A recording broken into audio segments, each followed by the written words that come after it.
Good morning mga sisi ko. Kumusta? Time check. Mga ano pa lang ngayon. Mag-12 pa lang. Maaga ako ngayon dito. Tinawag ako ni Kuya Dave. Marami akong nilabhan doon. Pero i-stop ko lang kasi si Kuya Dave ay nagpatuloy sa pagpintura sa labas ng bahay. Kaya early ako ngayon dito mga kasari. So for today's vlog, ayan. Kita nyo naman siguro sa thumbnail na expired item. Logi na naman. Ay, logi na naman tayo. Matumal pa naman ngayon tapos ma-expirean tayo ng mga paninda. Kaya ngayon mga kasari, napanood nyo yung aking vlog ngayon.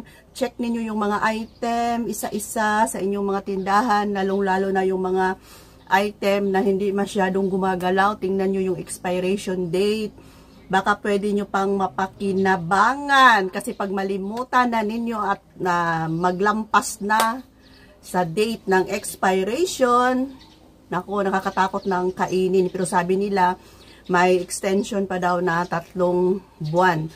Pwede siguro pag dry ang item, pwede pang kainin. Pero kung may sabaw, like yung mga milk, basta't may mga sabaw, ay hindi na siya pwedeng kainin. Pero pag dry item, tulad itong ipapakita ko sa inyo, na naabutan ako ng expiration. Iwan ko lang itong mga tao dito sa amin. Yan o, Payless.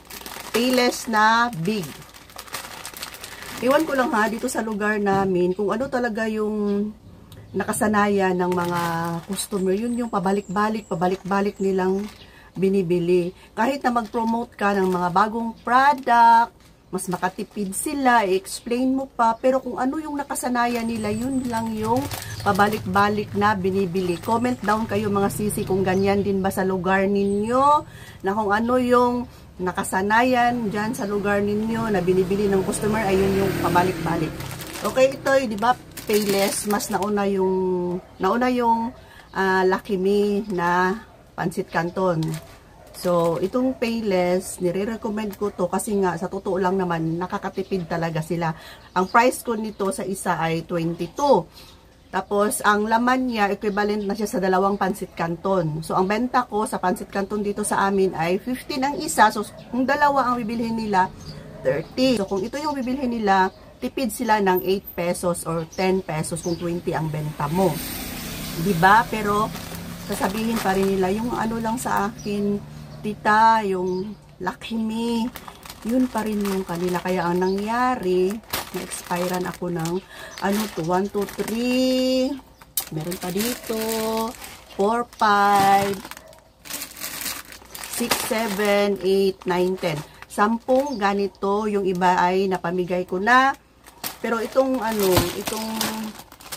iba kasi is maselan talaga, kahit nasabihin mo na may extension pa yan na 3 months, hindi pa rin nila kakainin. Pero yung mga halang yung bituka, tatanggapin nila yan. Pero dito kasi sa amin, subdivision, napakapili ng mga tao dito. So ito, expire na talaga.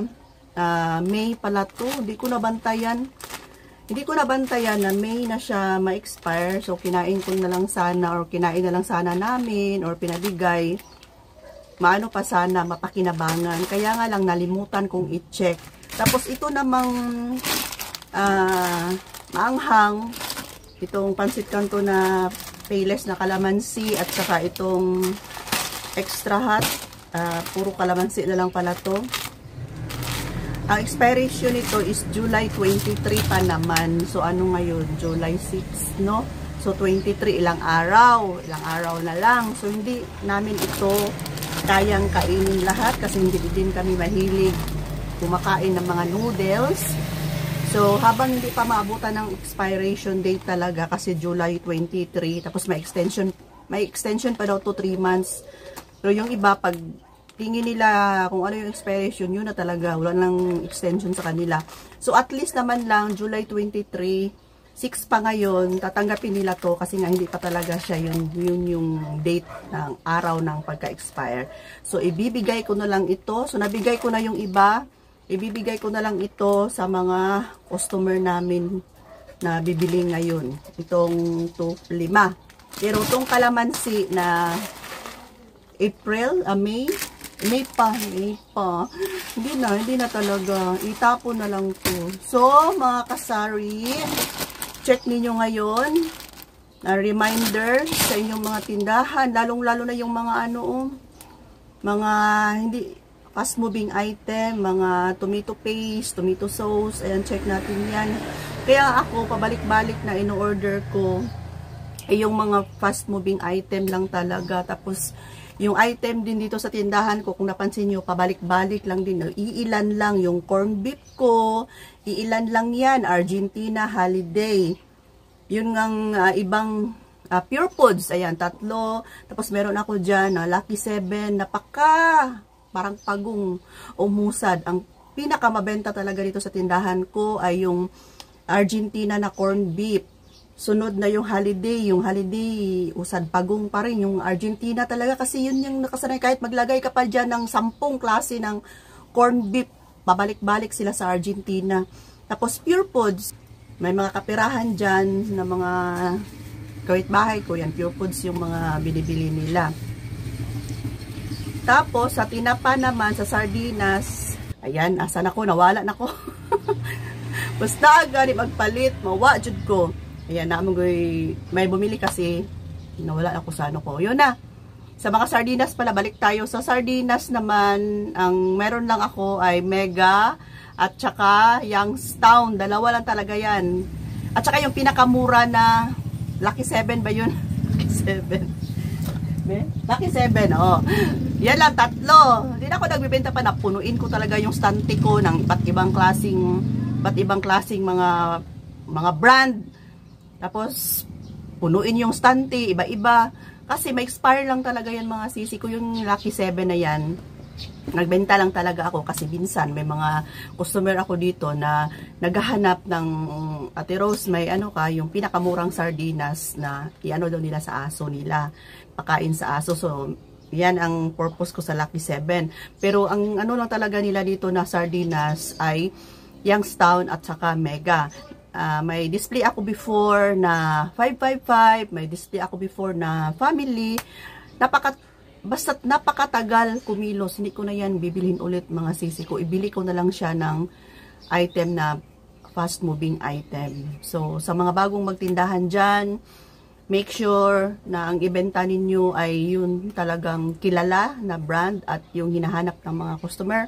Kung ano yung hinahanap mo dyan sa lugar mo, yung needs mo dyan sa lugar mo, sure din na ay yun din yung mga nakasanayan ng mga nakapaligid sa'yo. So, yun yung ibenta mo. Mag-observe ka muna kung ano yung mga hinahanap.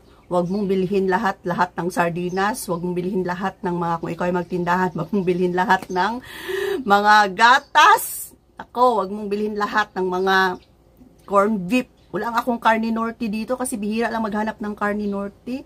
Mabenta naman yung tindahan ko. Kaya lang, yung ginahanap-hanap nila is pabalik-balik talaga. Lalong-lalo na sa gatas. Wala akong benta ng Alaska na yung mamahalin, Liberty. Bumibili ako pailan-ilan ng 3 piraso. Ang dinadamihan ko ay yung cowbell. Cowbell talaga. At saka yung cream dinsada. Angel, Alaska.